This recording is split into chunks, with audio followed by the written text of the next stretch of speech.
ഉത്രട്ടാതി ജലമേള ഇന്നാണ്. 51 പള്ളിയോടങ്ങളാണ് മത്സര വള്ളംകളിയിൽ അണിനിരക്കുക.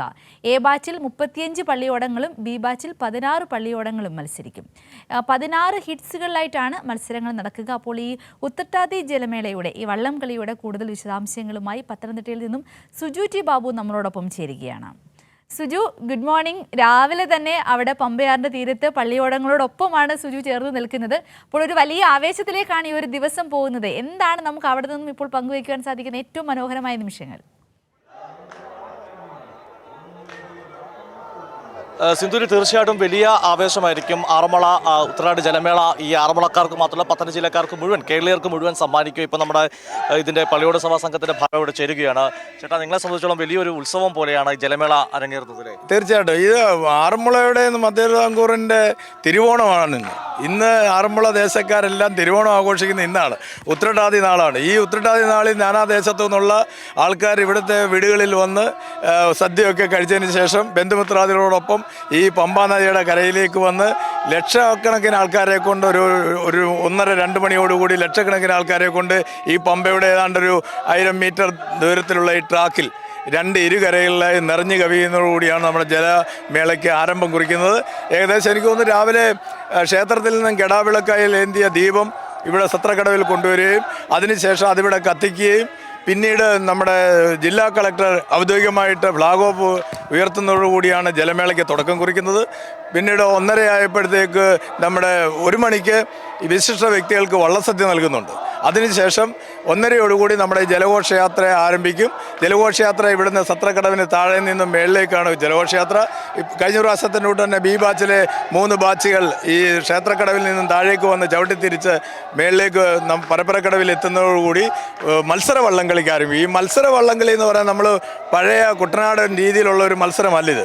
ഇത് ആവേശവും ആവേശം നിറഞ്ഞ, എന്നാൽ അതിലുപരി അനുഷ്ഠാനവും ആചാരവും ഇതിനെയെല്ലാം കൂട്ടിക്കഴിപ്പിച്ചുകൊണ്ടുള്ള ഒരു രീതിയിലുള്ള ഒരു ആവേശമാണ് ഇവിടെ നടത്തുന്നത്. അതുകൊണ്ടാണ് നമ്മൾ പറയാറുള്ള കഴിഞ്ഞ കാലങ്ങളിൽ പടിഞ്ഞാറൻ എന്ന ആൾക്കാരെ കൊണ്ടുവന്ന് വള്ളം കൊടുത്തുകൊണ്ട് ബോട്ട് ക്ലബ്ബ് തുഴയുന്ന പോലെ തുഴച്ചിൽ നമ്മൾ കുറേ കാലങ്ങളായി നമ്മളിവിടെ നിരോധിച്ചിരിക്കുകയാണ്. ഇപ്രാവശ്യം തന്നെയാണ്.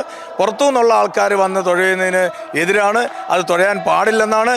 അതുകൊണ്ട് എന്താണ്, കഴിഞ്ഞ പ്രാവശ്യത്തെ മുതൽ ഇപ്രാവശ്യം 27 പള്ളിയോട കരക്കാർ കഴിഞ്ഞ 2.5 മാസക്കാലമായി ഈ പമ്പയിൽ പരിശീലനമാണ്. പഴയ രീതിയിലുള്ള തുഴയുന്നതിനെക്കുറിച്ചുള്ള നല്ല പരിശീലനം സിദ്ധിച്ച ചെറുപ്പക്കാരെ ഈ കരകളിലെല്ലാം സജ്ജമാക്കിയിട്ടുള്ളത് കൊണ്ട് ഈ വള്ളംകളി യുവതലമുറയ്ക്കും ചെറുപ്പക്കാർക്കും ആവേശമാക്കി മാറ്റുവാൻ കഴിഞ്ഞിട്ടുണ്ട്. അതോടൊപ്പം അനുഷ്ഠാനമാക്കി മാറ്റുവാൻ കഴിഞ്ഞിട്ടുണ്ട്. അതാണ് ഈ ഉത്രട്ടാതി ജലമേളയുടെ മഹത്വവും വിജയവും. കഴിഞ്ഞ കാലങ്ങളിലെ പോലുള്ള വിജയം വരുവാനും ഇത് വളരെ രീതിയിൽ നല്ലപോലെ ഗംഭീരമാകുവാനുള്ള കാരണം യുവതലമുറയുടെ ഇതിലേക്കുള്ള ആകർഷണമാണ്. മറ്റൊരു കാര്യം, ഈ 51 കരകൾ വരുമ്പോൾ പത്തനംതിട്ട, ആലപ്പുഴ ജില്ലകളായി ഒരു നാടിൻ്റെ വലിയ ഉത്സവമാണ്. പ്രത്യേകിച്ച് ഈ ആര് ജയിക്കുന്ന അപ്പുറത്തേക്ക് ഒരുപക്ഷെ നമ്മൾ ഈ പമ്പയുടെ ഈ സ്ഥലത്ത് മാത്രമാണ് ജലമേള നടക്കുന്നതെങ്കിലും ഈ 51 കരകൾ വരുമ്പോൾ പത്തനംതിട്ട, ആലപ്പുഴ എല്ലാം കൂടെ വരുന്നു. വലിയൊരു പ്രദേശത്തിൻ്റെ കൂടെ ഒരു ജലമേളയല്ലേ? തീർച്ചയായും. അത് ഞാൻ പറയാം, മധ്യ തിരുവിതാംകൂറിൻ്റെ ജലമേളയാണ്. കാരണം 2 ജില്ലയിലായി വ്യാപിച്ച് ഈ പമ്പയാറിൻ്റെ ഇരുകരകളിലായി കിടക്കുന്ന ഇടക്കുളം മുതൽ ചെന്നിത്തല വരെയുള്ള കരകളിൽ കിടക്കുന്ന ഈ കരകളുടെ ഒരു ആവേശമാണ്. ഈ കരകളിൽ നിന്നുള്ള നാനാജാതി ജനങ്ങളെല്ലാം ഈ തിരുവാറന്മുള ദേശത്തേക്ക് ഇന്ന് ഒഴുകിയെത്തുകയാണ്. കാരണം ഞങ്ങളുടെ നാട്ടിലെ വള്ളിയോടം എങ്ങനെയാണ് അതിൻ്റെ കളി, എങ്ങനെയാണ് ആടയാഭരണങ്ങൾ അണിഞ്ഞിട്ടുള്ള ജലഘോഷയാത്ര പങ്കെടുക്കുന്നത്, എങ്ങനെയാണ് മത്സര വള്ളംകളി വിജയിച്ചേക്കുന്നത്, ഈ രീതിയിലേക്ക് കാണുവാൻ വേണ്ടി ഈ 52 കരയിൽ നിന്നും മാത്രമല്ല എല്ലാ നാടിൻ്റെ നാനാഭാഗത്തു നിന്നും ഉള്ള ആൾക്കാർ ഇവിടേക്ക് എത്തിച്ചേരുമ്പോൾ ഈ ജലഘോഷം അതിലൊക്കെ ഉപരി ഈ 52 പള്ളിയോടങ്ങൾ അതിൻ്റെ കെട്ടിലും മട്ടിലും ആടയാഭരണങ്ങൾ അണിഞ്ഞ് ഈ ചെറിയ പമ്പാ നദിയിൽ അണിഞ്ഞ് കിടക്കുന്നത് കാണാൻ തന്നെ നല്ല നയനമനോഹരമായിട്ടുള്ള ഒരു രീതി തന്നെയാണ്. അതാണ് ഇതിൻ്റെ ഒരു നമുക്ക് മനസ്സിലാക്കാൻ പറ്റുന്ന ഏറ്റവും വലിയ ഐശ്വര്യവും ഏറ്റവും വലിയ മനസ്സിനും കണ്ണിനും ഒക്കെ കുളിർമയേകുന്ന ഒരു ദിവ്യ അനുഭൂതി തന്നെയാണ്. അത് തന്നെയാണ് സിന്ധൂരി ഏറ്റവും പ്രധാനപ്പെട്ടത്. കാരണം കേവലം മത്സരം മാത്രമല്ല, ആചാരങ്ങളും അനുഷ്ഠാനങ്ങളും പാലിച്ചുകൊണ്ട് അതിൻ്റെ ഒരു ദൃശ്യവിസ്മയം, അതിൻ്റെ ഭംഗി ചമയത്തിൽ, അതായത് പള്ളിയോടങ്ങൾ അതിവേഗത്തിൽ വരുന്നതിനപ്പുറത്തേക്ക് അത് കുലുങ്ങി ചരിഞ്ഞ് അതിൻ്റെ വഞ്ചിപ്പാട്ടിൻ്റെ അകമ്പടിയിൽ അതിൻ്റെ സൗന്ദര്യാത്മകമായ രീതിയിലാണ് പള്ളിയോടങ്ങൾ എത്തിച്ചേരുന്നത്. സിന്ധൂരി, സുജു പറഞ്ഞ പോലെ തന്നെ ഇതൊരു വലിയ ആഘോഷമായി മാറുന്നത് ഇവിടുത്തെ എല്ലാ ആളുകളും, ഇത് ആറന്മുളയിലെ ദേശക്കാർ മാത്രമല്ല, പത്തനംതിട്ട ജില്ലയിൽ നിന്നും മറ്റ് ജില്ലകളിൽ നിന്നും എല്ലാ ബന്ധുമിത്രാദികളും സൗഹൃദങ്ങളും എല്ലാവരും തന്നെ ഒത്തുചേർന്ന് ഈ ഒരു വള്ളംകളിയുടെ ഭാഗമാകുമ്പോൾ അതൊരു നാടിൻ്റെ ഒന്നാകെ ഉത്സവമായിരുന്ന കാഴ്ചയാണ് നമുക്ക് കാണുവാൻ സാധിക്കുന്നത്. എത്ര മണിക്കാണ് കൃത്യമായ രീതിയിൽ വള്ളംകളി ആരംഭിക്കുന്നത്? അതിൻ്റെ ഒരു വിശദാംശങ്ങൾ കൂടി, ഏതൊക്കെ വിഭാഗങ്ങളാണുള്ളത്? സിന്ധുരി എ ബി ബാച്ചായിട്ടാണ് മത്സരങ്ങൾ നടക്കുക.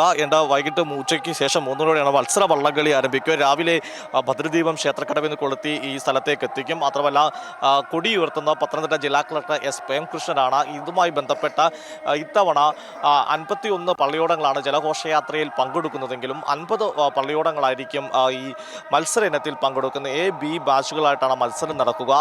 ഇത്തവണ മുൻകാലങ്ങളിൽ നിന്ന് വ്യത്യസ്തം, അല്ലെങ്കിൽ കഴിഞ്ഞ തവണ പോലെ തന്നെ ഈ വേഗത്തിലെത്തുന്ന ഈ ഹീൽസ് മത്സരങ്ങളിൽ വേഗത്തിലെത്തുന്ന 4 പള്ളിയോടങ്ങൾ ഫൈനലിലേക്ക് മത്സരിക്കും. മറ്റ് 4 അങ്ങനെ ആ തരത്തിലാണ്, അതായത് ക്വാർട്ടർ, സെമി ഫൈനൽ അങ്ങനെ തരത്തിൽ മത്സരങ്ങളില്ല. പകരം ഏതാണ്ട് നെഹ്റു ട്രോഫിക്ക് സമാനമായ രീതിയിൽ തന്നെയാണ് മത്സരങ്ങൾ നടക്കുക. ബി ബാച്ചിൽപ്പെട്ട മുതുവഴി പള്ളിയോടമാണ് ഇത്തവണ ഈ 51 പള്ളിയോടങ്ങളിൽ ഈ മത്സരത്തിൽ പങ്കെടുക്കാതെ നിൽക്കുന്നത്. മുതുവഴി പള്ളിയോടമാണ്. അത് കഴിഞ്ഞ വർഷം നടന്ന ചെങ്ങന്നൂർ ചതയം ചെലമേളയിൽ ഒരു അപകടത്തിൽ അതിലുണ്ടായിരുന്ന വിഷ്ണുദാസ മരണപ്പെടുകയും ചെയ്തിരുന്നു. അതിനോടുള്ള ആദരസൂചകമായിട്ടാണ് ഇത്തവണ മുതുവഴി പള്ളിയോടം പങ്കെടുക്കുന്നില്ല. അങ്ങനെ 51 പള്ളിയോടങ്ങൾ ജലഘോഷയാത്രയിൽ പങ്കെടുക്കുകയും അതിൽ 50 പള്ളിയോടങ്ങളാണ് ഈ മത്സര വള്ളങ്ങളിൽ പങ്കാളികളാകുന്ന കൃത്യമായ സുരക്ഷാ സംവിധാനങ്ങളെല്ലാം തന്നെ ഒരുക്കിയിട്ടുണ്ട്. 650 പോലീസുകാരാണ് ഇവിടെ നിയോഗിച്ചിട്ടുള്ള. 5 DYSPമാരും സുരക്ഷ ഒരുക്കും. മാത്രമല്ല ആദ്യം ഉണ്ടായിരുന്ന ആശങ്ക ഈ പമ്പാ നദി ജലനിരപ്പ് കുറവായിരുന്നു. പക്ഷേ കരിക്കയം ഡാം തുറന്നു വിട്ടുകൊണ്ട് ഈ ജലനിരപ്പ് കൃത്യമായി അതിനെ ഉയർത്തിക്കൊണ്ട് സുഗമമായ വള്ളങ്ങളുടെ നടത്തി പുറപ്പാക്കാനാണ് സർക്കാർ ശ്രമിച്ചിരിക്കുന്നത്. അതിപ്പോൾ സാധ്യമാവുന്നു തന്നെയാണ് പള്ളിയോട സേവാ സംഘത്തിൻ്റെ ഭാരവാഹികളെല്ലാം തന്നെ ആത്മവിശ്വാസം പ്രകടിപ്പിക്കുന്നത്. നമുക്കിപ്പം ദൃശ്യങ്ങൾ കാണാം. ഈ പള്ളിയോടം കിടക്കുന്നത് അതിമനോഹരമായ, ഇതിൻ്റെ ഒരു രസം എന്ന് പറയുന്നത് ഇതിൽ ഈ വഞ്ചിപ്പാട്ടിൻ്റെ അകമ്പടിയിൽ തുഴച്ചിൽക്കാരെല്ലാം കയറി നിന്ന് തുഴഞ്ഞു വരുന്നൊരു പമ്പയുടെ ഓളപ്പരപ്പിൽ ഇങ്ങനെ തുഴഞ്ഞു വരുന്ന മനോഹരമായ കാഴ്ചയാണ്. നമ്മൾ സിന്ധുരിയിലേക്ക് ഓരോ ട്രാക്കിലും 4 ട്രാക്കിലായി ഈ പള്ളിയോടങ്ങൾ ഇങ്ങനെ അവിടെ നിന്ന് ഇങ്ങനെ ഒരുമിച്ച് ഈ വഞ്ചിപ്പാട്ടൊക്കെ പാടി വരുമ്പോൾ മറ്റ് മത്സര വള്ളങ്ങളിലേക്ക് വേഗതയാണ് കാര്യമെങ്കിൽ ഇവിടെ വേഗത മാത്രമല്ല, അതിനൊപ്പം ഈ പള്ളിയോടത്തിൽ നിൽക്കുന്ന ഈ തുഴച്ചിൽക്കാർ വഞ്ചിപ്പാട്ട് പാടി അതിൻ്റെ കമ്പടിയിൽ വരുമ്പോൾ ഇരു കരകളിൽ നിൽക്കുന്ന ആളുകളെ സംബന്ധിച്ചോളം ഏറ്റവും വലിയ ആവേശമാണ്. ആര് ജയിക്കുന്നു ആര് തോൽക്കുന്ന അപ്പുറത്തേക്ക് ഒരു നാടാകെ ഒഴുകിയെത്തുന്ന കാഴ്ചയായിരിക്കും പമ്പാ നദിയുടെ ഇരു കരങ്ങളിലും കാണാൻ സാധിക്കുന്നത്. സത്രക്കടവിലാണ് നമ്മൾ, ഇവിടെയാണ് ഇതിൻ്റെ ഫിനിഷിംഗ് പോയിന്റ്.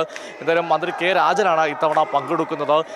മന്ത്രിമാർക്ക് പുറമെ MLAമാർ, രാഷ്ട്രീയ പ്രമുഖരെല്ലാം തന്നെ ഈ വനൻ ട്രോഫിയുടെ ഭാഗമാക്കാവുകയും ചെയ്യും. ഒരു നാടിൻ്റെ ഉത്സവത്തിനാണ് ഇന്ന് ഉച്ചയ്ക്ക് 3 മണിക്ക് ഇവിടെ അതിൻ്റെ മത്സരത്തിലേക്ക് കടക്കുക. 10 മണിയോടുകൂടി തന്നെ ഇതിൻ്റെ പതാക ഉയർത്തുകയും ഉള്ള ചടങ്ങുകളെല്ലാം തന്നെ പൂർത്തിയാകും. സിന്ധൂരി.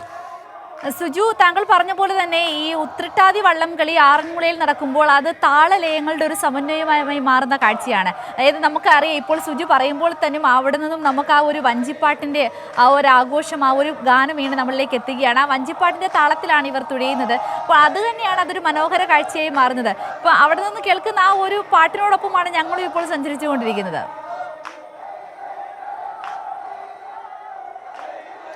തീർച്ചയായിട്ടും അതൊക്കെ തന്നെയാണ് ഈ ഉത്രട്ടാതി ജലമേളയുടെ ഏറ്റവും വലിയ പ്രത്യേകത. കാരണം വഞ്ചിപ്പാട്ടിൻ്റെ അകമ്പടികൾ നടക്കുന്ന ഒരു താളവിസ്മയത്തിൻ്റെ അല്ലെങ്കിൽ താളഭംഗി കൂടിയാണ് ഉത്രട്ടാതി ജലമേള എന്ന് എടുത്തു പറയേണ്ടതാണ്. ആറന്മുളയെ സംബന്ധിച്ചൊരു പൈതൃക ഗ്രാമമാണ്.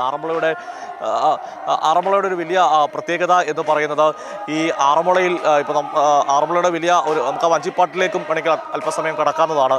ഈ ആറന്മുള ഒരു പൈതൃക ഗ്രാമമാണ്. ആ പൈതൃക ഗ്രാമത്തിൻ്റെ വലിയ പ്രത്യേക നിരവധി ആചാര അനുഷ്ഠാനങ്ങൾ, ആറന്മുള വള്ളസദ്യ, അഷ്ടമിരോഹിണി വള്ളസദ്യയൊക്കെ തന്നെ. രാമനാമ സങ്കീർത്തനം ഗോവിന്ദ ഹരി.